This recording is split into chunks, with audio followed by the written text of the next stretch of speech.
A B बराबर 24 centimetre और B C बराबर 7 सेंटीमीटर है। तो निम्नलिखित का मान ज्ञात कीजिए।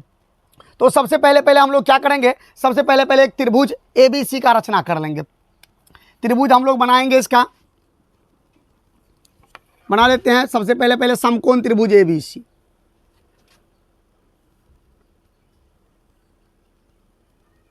समकोण त्रिभुज ए बी सी जिसका बी कोण हम लोग ले लेंगे समकोण,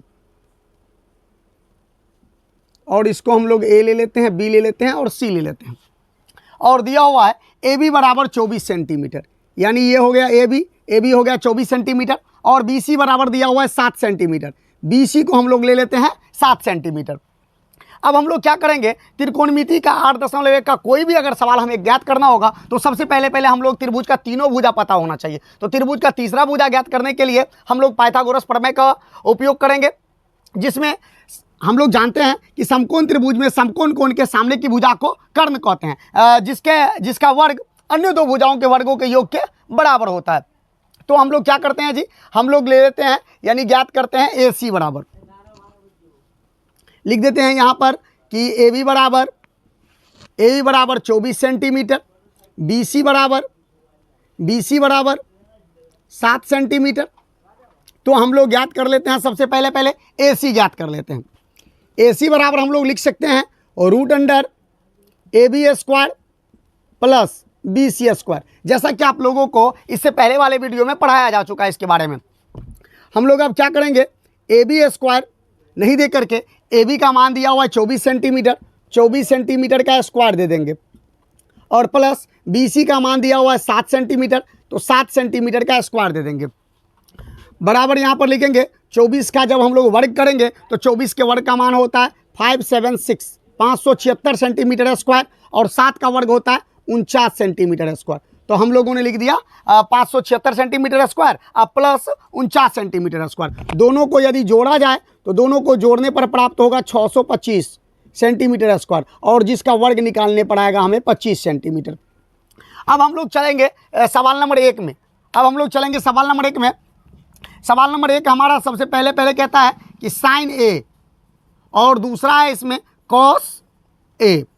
तो हम लोग फॉर्मूला से क्या जानते हैं जी, साइन ए बराबर होता है P/H और कॉस ए बराबर होता है B/H। अब यहाँ पर देखने वाली बात है कि इसमें जो दिया हुआ न्यूनकोण है वो है ए दिया हुआ है। अब हम लोग सबसे पहले दिए हुए न्यूनकोण ए के लिए लंब, आधार और कर्ण की पहचान कर लेंगे।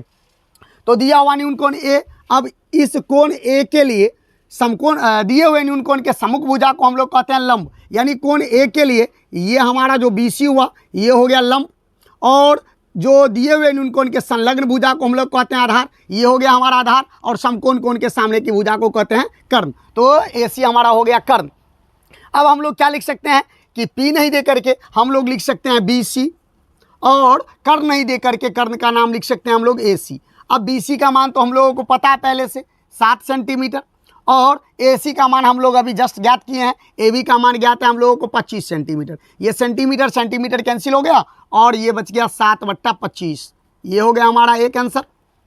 दूसरा है, अब इस त्रिभुज में क्या देखेंगे जी हम लोग कि त्रिभुज ABC में दिए हुए न्यूनकोण A के लिए जो B है हमारा, B है AB, और कर्ण हमारा बदलता नहीं है, कर्ण का मान वही रहेगा, कर्ण का नाम दे देंगे AC। अब AB का मान पता है हम लोगों को पहले से 24 सेंटीमीटर, और इसका मान पता है हम लोगों को 25 सेंटीमीटर। फिर से सेंटीमीटर को कैंसिल कर दिए, और हो गया हमारा जवाब हो गया 24/25 हो गया हमारा एक आंसर। अब हम लोग देखेंगे दूसरा सवाल। इसका दूसरा सवाल कहता है साइन सी और दूसरा है इसमें कॉस सी। इसके लिए भी हम लोग पहले फॉर्मूला का इस्तेमाल करेंगे कि साइन थीटा बराबर होता है P/H और कॉस थीटा बराबर होता है B/H। अब जो इसमें दिया हुआ न्यूनकोण हो गया वो दिया हुआ न्यूनकोण हो गया C, दिया हुआ न्यूनकोण हो गया हमारा, ये C हो गया हमारा दिया हुआ न्यूनकोण। अब इस दिए हुए न्यूनकोण C के लिए P, B और H का मान जो है वो बदल जाएगा, यानी दिए हुए न्यूनकोण के सम्मुख भुजा को हम लोग कहेंगे अब लंब।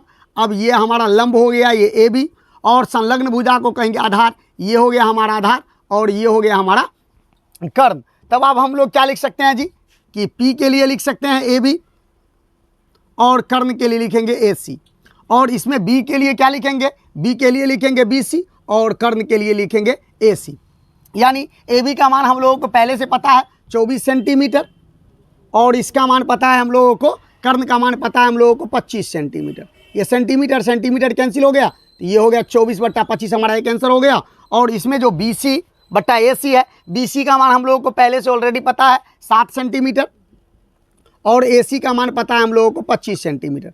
फिर से ये सेंटीमीटर सेंटीमीटर कैंसिल कर दिए तो 7/25 हो गया हमारा ये आंसर। यानी हमारा सवाल नंबर 1 जो है ये हो गया फिनिश।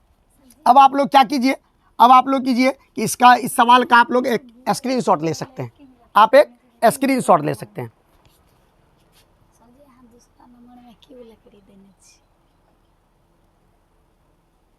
ठीक है, अब हम लोग क्या करेंगे, अब हम लोग देखेंगे सवाल नंबर 2। इस सवाल को स्क्रीनशॉट ले लीजिए। अब देखते हैं सवाल नंबर हम लोग 2 देखते हैं। नंबर 2 में कह रहा है आकृति में 10p घटे cot r का मान ज्ञात कीजिए। आकृति देखने से हम लोगों को पता चलता है कि PQ बराबर दिया हुआ है 12 सेंटीमीटर और PR बराबर दिया हुआ है 13 सेंटीमीटर। तो सबसे पहले समकोण त्रिभुज PQR का हम लोग तीसरा भुजा ज्ञात कर लेंगे, यानी QR ज्ञात कर लेंगे। QR ज्ञात करने के लिए हम लोग क्या करेंगे, पाइथागोरस प्रमेय का इस्तेमाल करेंगे। तो दे देते हैं सबसे पहले कि समकोण त्रिभुज PQR में, समकोण त्रिभुज PQR में, समकोण त्रिभुज PQR में हम लोगों को पता है कि PQ बराबर 12 सेंटीमीटर तथा PR बराबर 13 सेंटीमीटर। तो हम लोगों को क्या ज्ञात करना है जी, तो हम लोगों को ज्ञात करना है QR बराबर। अब हम लोग क्या पढ़ चुके हैं पाइथागोरस प्रमेय से कि अगर कर्ण के अतिरिक्त अगर कोई दूसरा भुजा ज्ञात करना हो तो हम लोग क्या करेंगे, कर्ण के स्क्वायर में से किसी जो भुजा दिया हुआ हो उसके वर्ग को हम लोग घटा लेंगे। तो यहाँ पर हम लोग लिख सकते हैं कि PR का स्क्वायर और घटे PQ का स्क्वायर। तो PR का स्क्वायर हम लोगों को पता है, PR का मान दिया हुआ है 13 सेंटीमीटर, तो 13 सेंटीमीटर का स्क्वायर और घटे इसका मान दिया हुआ है 12 सेंटीमीटर का स्क्वायर। 13 का वर्ग होता है 169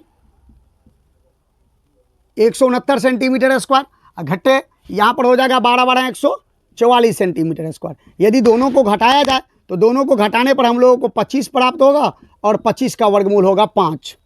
25 का वर्गमूल होगा 5। अब हम लोग क्या करेंगे, 10p और cot r दोनों का मान पहले हम लोग अलग अलग ज्ञात कर लेंगे। अब हम लोग क्या लिख देते हैं, अब लिखते हैं 10p और दूसरा क्या लिखेंगे cot r। अब दोनों में जो दिया हुआ न्यून कोण है वो अलग अलग है। 10 में दिया हुआ न्यून कोण है P और cot में दिया हुआ न्यून कोण है R। अब दिए हुए न्यून कोण P के लिए सबसे पहले देखेंगे, दिए हुए न्यून कोण P के लिए दिए हुए न्यून कोण के सम्मुख भुजा को लंब कहेंगे, तो ये हो गया हमारा P, और दिए हुए न्यून कोण के संलग्न भुजा को आधार कहेंगे, तो ये हो गया हमारा आधार। तो हम लोग क्या लिख देंगे जी, यहाँ पर इसका फॉर्मूला होता है P/B और इसका होता है B/P। तो हम लोग P क्या हो जाएगा, दिए हुए न्यून कोण P के लिए, जो दिए हुए न्यून कोण P के लिए लंब जो हो जाएगा वो हो जाएगा हमारा QR और आधार हो जाएगा हमारा PQ। तो QR का मान हम लोगों को पता है जी, QR का मान कितना पता है 5 सेंटीमीटर और PQ का मान पता है हम लोगों को 12 सेंटीमीटर। ये सेंटीमीटर सेंटीमीटर को काट देते हैं, बच गया 5/12। तथा अब दिए हुए न्यून कोण R के लिए, दिए हुए न्यून कोण R के लिए दिए हुए न्यून कोण के संलग्न भुजा को हम लोग कहते हैं आधार। तो ये हो गया हमारा आधार और ये हो गया हमारा लंब। तब अब जो है हम लोग सबसे पहले आधार के लिए क्या लिखेंगे जी, आधार के लिए लिखेंगे QR और लंब के लिए लिखेंगे PQ। अब इसका भी मान, QR का मान हम लोगों को पता है 5 सेंटीमीटर और इसका भी मान है 12 सेंटीमीटर। ये सेंटीमीटर सेंटीमीटर कैंसिल कर दिए, इसका मान भी हो गया 5/12। अतः हम लोगों को क्या ज्ञात करना है, 10p घटे cot r लिखेंगे। अब हम लोग अतः 10p minus cot r, 10p का मान हम लोगों को पता है 5/12 और इसका भी मान पता है हम लोगों को 5/12। दोनों को यदि घटाया जाए तो इसका मान हो जाएगा 0। अतः 2 का आंसर हमारा हो गया 0।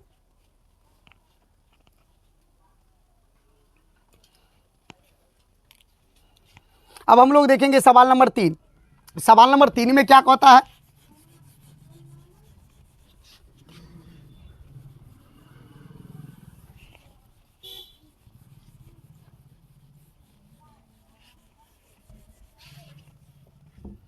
सवाल नंबर 3 में कहता है यदि साइन ए बराबर 3/4, सवाल नंबर 3 कहता है यदि साइन ए बराबर 3/4 तो क्या ज्ञात करना हम लोगों को जी, तो कॉस ए और टेन ए का मान ज्ञात करें। तो कॉस ए और टेन ए का मान ज्ञात करें, टेन ए का मान ज्ञात करें।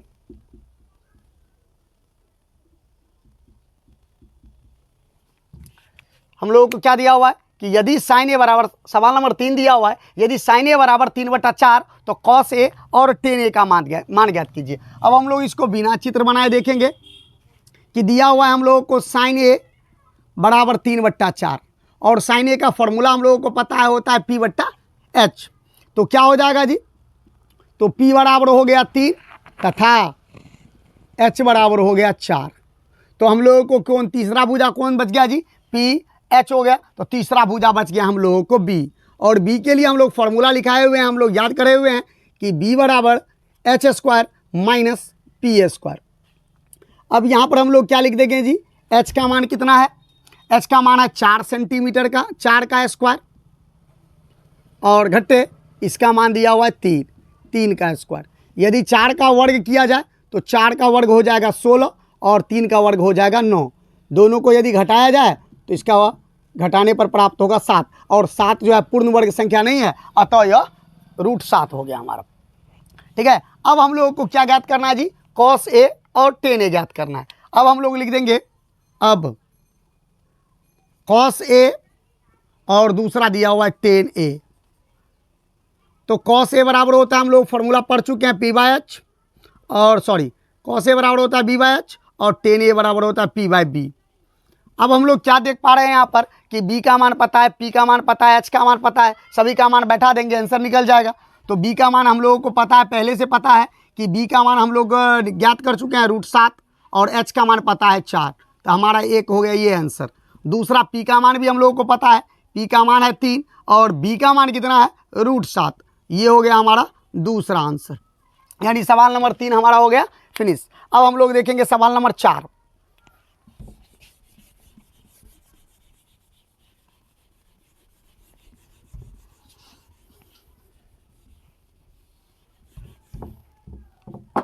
सवाल नंबर 4 कह रहा है यदि 15 cot A बराबर 8,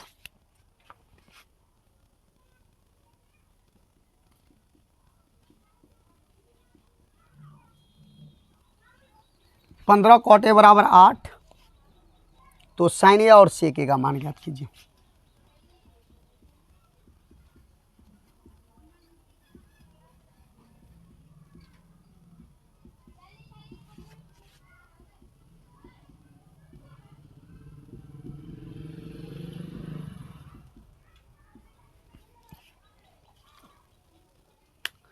सवाल नंबर 4 दिया हुआ है यदि 15 cot A बराबर 8 तो साइन ए और सेक ए का मान ज्ञात कीजिए। हम लोग क्या करेंगे, बड़ी आसानी से इसको ज्ञात करेंगे, लिख देंगे 15 cot A बराबर 8, या हम लोग इसको क्या लिख सकते हैं जी, इसको लिख सकते हैं cot A बराबर 8 और ये 15 इधर गुना में, इधर आकर के भाग में हो गया। और हम लोग cot A के लिए फॉर्मूला पढ़ चुके हैं B/P। तो कहने का मतलब हो गया कि B बराबर हो गया हमारा 8 और तथा P बराबर हो गया हमारा 15। तो हम लोग क्या ज्ञात कर लेंगे, तो H ज्ञात कर लेंगे। H के लिए क्या फॉर्मूला हम लोग जानते हैं, H बराबर होता है P² plus B², P² plus B²। तो P का मान कितना होता है, P का मान दिया हुआ है 15 का स्क्वायर और B का मान दिया हुआ है 8 का स्क्वायर। 15 का जब हम लोग वर्ग निकालेंगे तो 225 हो जाएगा और 8 का वर्ग निकालेंगे तो 64 हो जाएगा। यदि दोनों को जोड़ा जाए तो दोनों को जोड़ने पर 289 प्राप्त होगा, और 289 पूर्ण वर्ग संख्या है जो कि 17 का वर्ग है, अतः हमारा H का मान हो गया 17। अब हम लोग को क्या ज्ञात करना है, अब हम लोग को ज्ञात करना है साइन ए और सेक ए। तो साइन ए बराबर दिया हुआ है, साइन ए बराबर होता है फॉर्मूला होता है P/H और सेक ए बराबर होता है H/B। अब आप लोग देख लीजिए, सभी का मान बैठा दीजिए। तो साइन ए में क्या लिखेंगे, P के लिए पी के लिए हम लोग लिख देंगे 15 और एच के लिए लिख देंगे 17। ये हो गया हमारा एक आंसर। और दूसरा इसमें देख लेंगे, एच के लिए दिया हुआ है 17 और बी का मान दिया हुआ है 8, तो ये 17/8 हो गया दूसरा आंसर।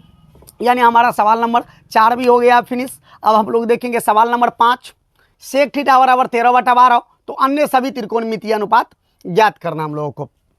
तो इसके लिए हम लोग क्या लिख लेंगे, सबसे पहले कि सेक थीटा बराबर दिया हुआ है 13/12 और सेक थीटा बराबर फॉर्मूला क्या होता है जी, एच बाय, सेक थीटा बराबर फॉर्मूला होता है एच बाय बी। यानी यहाँ पर हो गया एच बराबर 13 तथा बी बराबर 12।